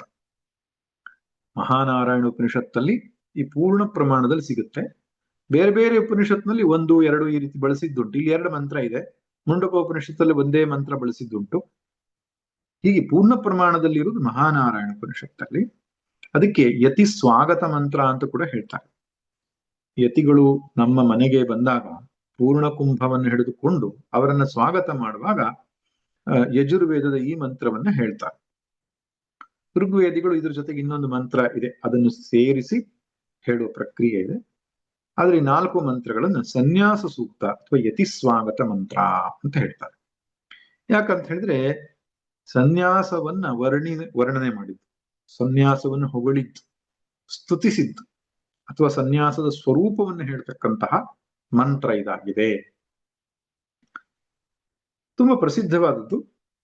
ನೋಡೋಣ ನಾವು ಅರ್ಥ. ನ ಕರ್ಮಣಾನ ಪ್ರಜಯಾ ಧನೇನ ತ್ಯಾಗೇ ನೈಕೆ ಅಮೃತತ್ವಮಾನುಷು. ಏಕೆ ಏಕೆ ಏಕೆ ಅಂದ್ರೇನು? ಕೆಲವರು ಅಂತ ಅರ್ಥ. ಕೆಲವರು, ಕೇಚಿತ್ ಅಂತ ಅರ್ಥ. ಮಹಾನಾರಾಯಣ ಉಪನಿಷತ್ತಲ್ಲಿ ಸಾಯಣರು ಭಾಷ್ಯ ಬರೆದಾಗ ಶಂಕರರನ್ನೇ ಅನುಸರಿಸಿದ್ದಾರೆ. ಸಾಯಣರು ವೇದಕ್ಕೆ ಭಾಷ್ಯ ಬರೆಯುವಾಗ ಶಂಕರ ಭಗವತ್ಪಾದರ ಅಡಿ ನೆರಳಲ್ಲಿಯೇ ಆ ಚಿಂತನೆ ನಡೆಸಿದ್ದಾರೆ. ಎಲ್ಲಿ ಅಧ್ಯಾತ್ಮ ಚಿಂತನೆ ಮಾಡಬೇಕು ಅಲ್ಲೆಲ್ಲ ಅದ್ವೈತ ಪರವಾಗಿಯೇ ಚಿಂತನೆ ನಡೆಸೋದು ಕಾಣಿಸ್ತದೆ. ಅದರಿಂದ ಏಕೆ ಎನ್ನುವ ಮಾತಿಗೆ ಕೆಲವರು ಅಂತ ಅರ್ಥ. ಏಕೆ ತ್ಯಾಗೇನ ಅಮೃತತ್ವ ಮಾನುಷು, ತ್ಯಾಗದಿಂದ ಅಮೃತತ್ವವನ್ನು ಪಡೆದುಕೊಂಡರು. ಅದಕ್ಕಿಂತ ಮುಂಚೆ ನ ಕರ್ಮಣ ನ ಪ್ರಜೆಯ ನ ಧನೇನ, ಅಲ್ಲಿ ನ ಅನ್ನೋದಿಲ್ಲ, ಅಧ್ಯಾಹಾರ ಮಾಡ್ಕೊಳ್ಬೇಕು. ಅಧ್ಯಾಹಾರ ಅಂದ್ರೆ ನಾವು ಸೇರಿಸ್ಕೋಬೇಕು. ಕರ್ಮಣ ನ ಪ್ರಜೆಯ ನ ಧನೇನ ನ ಅಂತ ಮಾಡ್ಕೊಳ್ಬೇಕು. ಇಲ್ಲೇ ಇದ್ರೆ ಏನಾಗುತ್ತೆ, ನ ಕರ್ಮಣ ನ ಪ್ರಜೆಯ ಧನೇನ ಅಮೃತತ್ವ ಮನುಷ್ಯ. ಕರ್ಮದಿಂದಲ್ಲ, ಪ್ರಜೆಯಿಂದಲ್ಲ, ದುಡ್ಡಿನಿಂದ ಅಮೃತತ್ವ ಸಿಗತ್ತೆ ಅಂತ ಅರ್ಥ. ನ ಅನ್ನೋದು ಅಧ್ಯಾಹಾರ ಮಾಡ್ಕೊಳ್ಬೇಕು. ಕರ್ಮಣಾನ ಪ್ರಜಯಾನ ಧನೇನ ನ. ಏಕೆ ಕೆಲವರು ತ್ಯಾಗೇನ ಅಮೃತತ್ವ ಮಾನುಷರು, ತ್ಯಾಗದಿಂದ ಅಮೃತತ್ವವನ್ನು ಪಡೆದುಕೊಂಡರು. ಅಲ್ಲಿ ಕೆಲವರು ಅಂತ ಹೇಳಿದ್ ಯಾಕೆ, ತುಂಬಾ ಸಂಖ್ಯೆ ಇಲ್ಲ ಅಂತ. ಅಮೃತತ್ವವನ್ನ ಪಡೆದುಕೊಂಡವರ ಸಂಖ್ಯೆ ಬಹಳ ಕಡಿಮೆ. ನೋಡಿ, ಯಾವತ್ತಿನ ಕಾಲದಲ್ಲಿಯೇ ಹೇಳಿದಂತಹ ಮಾತು ನಾವು ಹೇಳ್ತೇವೆ, ಅಧ್ಯಾತ್ಮ ಪ್ರವಚನಕ್ಕೆ ಜಾಸ್ತಿ ಜನ ಬರಲ್ಲ ಯಾಕೆ ಅಂತ. ಜಾಸ್ತಿ ಜನ ಬರದೇ ಇರೋದೇ ಭೂಷಣ. ಯಾಕೆ ಬರಬೇಕು ಅಂತ ಅನ್ಸಲ್ಲ, ಬಂದ್ರು ಅರ್ಥವಾಗಲ್ಲ. ಆ ಕಾರಣದಿಂದ ಯಾವುದರಿಂದ ಅಮೃತತ್ವ ಸಿಗತ್ತೆ, ಯಾವುದರಿಂದ ಸಿಗಲ್ಲ ಎನ್ನುವುದನ್ನು ಸ್ಪಷ್ಟಪಡಿಸಿದ್ದಾರೆ. ಅಮೃತತ್ವ ಆದ್ರೇನು? ಅಮರಣ ಧರ್ಮವಾಗಿರುವ ಮೋಕ್ಷ, ಅಂದ್ರೆ ಸಾಯದೇ ಇರುವ, ಹುಟ್ಟು ಸಾವನ್ನು ಮೀರಿದ ಸ್ಥಿತಿಗೆ ಅಮೃತತ್ವ ಅಂತ ಹೇಳ್ತಾರೆ, ಅಥವಾ ಮೋಕ್ಷ ಅಂತ ಸಮಾನಾರ್ಥಕ ಶಬ್ದ. ಅದನ್ನ ಯಾವುದರಿಂದ ಪಡ್ಕೊಳ್ಳಿಕ್ಕೆ ಆಗಲ್ಲ? ಕರ್ಮದಿಂದ ಆಗಲ್ಲ, ಪ್ರಜೆಯಿಂದ ಆಗಲ್ಲ, ಧನದಿಂದ ಆಗಲ್ಲ ಅಂತ. ಅಂದ್ರೆ ಈ ಜಗತ್ತಿನ ಎಲ್ಲ ಸಂಗತಿಗಳನ್ನ ನಿಷೇಧ ಮಾಡಿದ್ದಾರೆ. ಅದನ್ನ ಏಷಣಾತ್ರಯ ಅಂತ ಹೇಳ್ತಾರೆ ಶಾಸ್ತ್ರೀಯ ಭಾಷೆಯಲ್ಲಿ. ಉಪನಿಷತ್ತಲ್ಲಿ ಬರುವ ಶಬ್ದ ಅದು. ವಿತ್ತೈಷಣ, ಪುತ್ರೈಷಣ, ಲೋಕೈಷಣ ಅಂತ. ಏಷಣ ಅಂದ್ರೆ ಬಯಕೆ, ವಿತ್ತದ ಬಯಕೆ, ಪುತ್ರನ ಬಯಕೆ, ಲೋಕಾಂತರಗಳ ಗಮನದ ಬಯಕೆ. ಈ ಬಯಕೆಗಳನ್ನ ಬಿಡಬೇಕು. ಏಷಣಾತ್ರಯವನ್ನ ಮಾಡಿದ್ರೆ, ಏಷಣಾತ್ರಯ ತ್ಯಾಗವನ್ನ ಮಾಡಿದ್ರೆ ಅದಕ್ಕೆ ಸನ್ಯಾಸ ಅಂತ ಕರೀತಾರೆ. ಯಾಕಂದ್ರೆ ಈ ಯಾವುದರಿಂದಲೂ ಮೋಕ್ಷ ಸಾಧ್ಯವಿಲ್ಲ. ಕರ್ಮದಿಂದ ಮೋಕ್ಷ ಸಾಧ್ಯ ಇಲ್ಲ. ಕರ್ಮ ಅನ್ನೋ ಮಾತಿಗೆ ಅರ್ಥ ಏನು? ಅಗ್ನಿಹೋತ್ರಾದಿ ಸತ್ರಾಂತೇನ ಕರ್ಮಣ. ಅಗ್ನಿಹೋತ್ರ ಎನ್ನುವಂತಹ ಒಂದು ಸಾಮಾನ್ಯವಾದಂತಹ ಇಷ್ಟಿಯಿಂದ ಆರಂಭ ಮಾಡಿ ಸತ್ರ ಅಂದ್ರೆ ವರ್ಷಾನುಗಟ್ಲೆ ನಡೀತಕ್ಕಂತಹ ಯಾಗ ಮಾಡಿದರೂ ಮೋಕ್ಷವಿಲ್ಲ. ಇಷ್ಟ ಪೂರ್ತ ದತ್ತ ಕರ್ಮಗಳು ಅಂತ ಏನ್ ಕರೀತಾರೋ ಅದು ಯಾವುದರಿಂದಲೂ ಅಮೃತತ್ವ ಆಗಲ್ಲ. ಸ್ವರ್ಗ ಪ್ರಾಪ್ತಿ ಆಗ್ಬೋದು. ಸ್ವರ್ಗ ಕಾಮೋ ಜ್ಯೋತಿಷ್ಠೋಮೇನ ಜ್ಯೋತಿಷ್ಠೋಮೇನ ಸ್ವರ್ಗ ಕಾಮೋ ಯಜೇತ. ಸ್ವರ್ಗವನ್ನು ಬಯಸುವನು ಜ್ಯೋತಿಷ್ಠೋಮ ಯಾಗವನ್ನು ಮಾಡಬೇಕು. ಆದ್ರಿಂದ ಅಗ್ನಿಹೋತ್ರಾದಿ ಇಷ್ಟಿಗಳನ್ನ ಮಾಡಿದರೆ ಸ್ವರ್ಗ ಪ್ರಾಪ್ತಿ ಆಗ್ತದೆ. ಅಂದ್ರೆ ಸ್ವರ್ಗವನ್ನ ಮೋಕ್ಷ ಅಂತ ನಮ್ಮವರು ಒಪ್ಪಲಿಲ್ಲ. ಯಾಕೆ? ತಾತ್ಕಾಲಿಕವಾಗಿ ವೀಸಾ ಮತ್ತು ಎಂತ ಹೇಳ್ತಾರೆ ಅದಕ್ಕೆ, ಪಾಸ್ಪೋರ್ಟ್ ಹಿಡ್ಕೊಂಡು ವಿದೇಶಕ್ಕೆ ಹೋಗಿ ಹಿಂತಿರುಗಿ ಬಂದ ಹಾಗೆ. ಅಂದ್ರೆ ಕರ್ಮದಿಂದ ಮೋಕ್ಷವಿಲ್ಲ. ಇನ್ನು ಎರಡನೇದು ಪ್ರಜೆ. ಪ್ರಜೆ ಅಂದ್ರೆ ಸಂತತಿ ಅಂತ. ಪುತ್ರ ಪೌತ್ರಾದಿ ಸಂತತಿ ಏನಿದೆ ಅವುಗಳಿಂದಲೂ ಮೋಕ್ಷ ಇಲ್ಲ ಅಂತ. ಕೆಲವರು ಏನ್ ಮಾಡ್ತಾರೆ, ನನಗೆ ಹೆಸರು ಮಾಡ್ಲಿಕ್ಕೆ ಆಗಿಲ್ಲ, ನಮ್ಮ ಮಕ್ಕಳ ಮೂಲಕವಾದ್ರೂ ಹೆಸರಾಗ್ಲಿ, ಆದ್ರಿಂದ ನಾನು ಶಾಶ್ವತವಾಗಿ ಅವ್ರ ಮೂಲಕ ನಾನು ಶಾಶ್ವತವಾಗಿ ಬದುಕ್ತೇನೆ ಎನ್ನುವ ಬಯಕೆ ಇಟ್ಕೊಂಡಿರ್ತಾರೆ. ಅಥವಾ ಅವ್ರು ಕೊಡ್ತಕ್ಕಂತ ಶ್ರಾದ್ದ ತರ್ಪಣಾದಿಗಳಿಂದ ನನಗೆ ಸದ್ಗತಿ ಆಗ್ಲಿ ಅಂತ. ಇಲ್ಲ, ಸದ್ಗತಿ ಅನ್ನೋದು ಬೇರೆ. ಸದ್ಗತಿ ಅಂದ್ರೆ ಏನು? ಒಂದು ಒಳ್ಳೆ ಲೋಕ ಪ್ರಾಪ್ತಿ ಆಗ್ತಕ್ಕಂಥದ್ದು. ಅದು ಶ್ರಾದ್ದಾದಿ ಕರ್ಮದಿಂದ ಸಂಭವಿಸಬಹುದು. ಆದರೆ ಮೋಕ್ಷ ಅನ್ನೋದು ಆತ್ಯಂತಿಕವಾದಂಥ ಸಂಸಾರದಿಂದಲೇ ಬಿಡುಗಡೆಯಾಗುವಂಥದ್ದು ಪ್ರಜೆಗಳಿಂದಲೂ ಸಾಧ್ಯ ಇಲ್ಲ. ಆಮೇಲೆ ಧನೇನ, ದುಡ್ಡಿದ್ರೆ ಆಗ್ತದ ಅಂತ. ದುಡ್ಡಿನಿಂದ ಎಲ್ಲೂ ಬೇಕಾದ್ರೂ ಹೋಗ್ಬಹುದು. ದುಡ್ಡಿಗೆ ಮಹಾಶಕ್ತಿ ಇದೆ, ಬೇರೆಯವರನ್ನು ಕೊಂಡುಕೊಳ್ಬಹುದು, ಬೇಕಾದ್ ಮಾಡಬಹುದು. ಆದ್ರೆ ಮೋಕ್ಷ ದುಡ್ಡಿನಿಂದಲೂ ಸಿಗುವಂಥದ್ದಲ್ಲ. ಅಥವಾ ದುಡ್ಡು ಜಾಸ್ತಿ ಇದ್ರೆ ಸಿಗೋದು ಕಷ್ಟ. ನ ವಿತ್ತೇಣ ತರ್ಪಣೀಯೋ ಮನುಷ್ಯ ಅಮೃತತ್ವಸ್ಯ ನಾಶಾಸ್ತಿ ನ ವಿತ್ತೇನ. ಅಮೃತತ್ವದ ಬಯಕೆ ಹಣದಿಂದ ಸಾಧ್ಯ ಇಲ್ಲ ಅಂತ ಬೃಹದಾರಣ್ಯಕ ಉಪನಿಷತ್ತಲ್ಲಿ ಬರುತ್ತೆ. ಹಣದಿಂದಲೂ ಕೂಡ ಮೋಕ್ಷ. ಹಾಗಾದ್ರೆ ಮೋಕ್ಷ ಯಾವುದರಿಂದ ಅಂದ್ರೆ ತ್ಯಾಗೇನ, ತ್ಯಾಗದಿಂದ. ಯಾಕೆ ತ್ಯಾಗದಿಂದ ಅಂತ ಹೇಳಿದ್ದಾರೆ ಎನ್ನುವ ವಿಷಯವನ್ನ ನಾಳೆ ದಿವಸ ಚರ್ಚೆ ಮಾಡೋಣ. ಸರ್ವೇ ಭವಂತು ಸುಖಿನಃ, ಸರ್ವೇ ಸಂತು ನಿರಾಮಯಾಃ, ಸರ್ವೇ ಭದ್ರಾಣಿ ಪಶ್ಯಂತು, ಮಾ ಕಶ್ಚಿತ್ ದುಃಖ ಭಾಗ್ ಭವೇತ್. ಓಂ ಶಾಂತಿ ಶಾಂತಿ ಶಾಂತಿ. ನಾರಾಯಣ ನಾರಾಯಣ ನಾರಾಯಣ.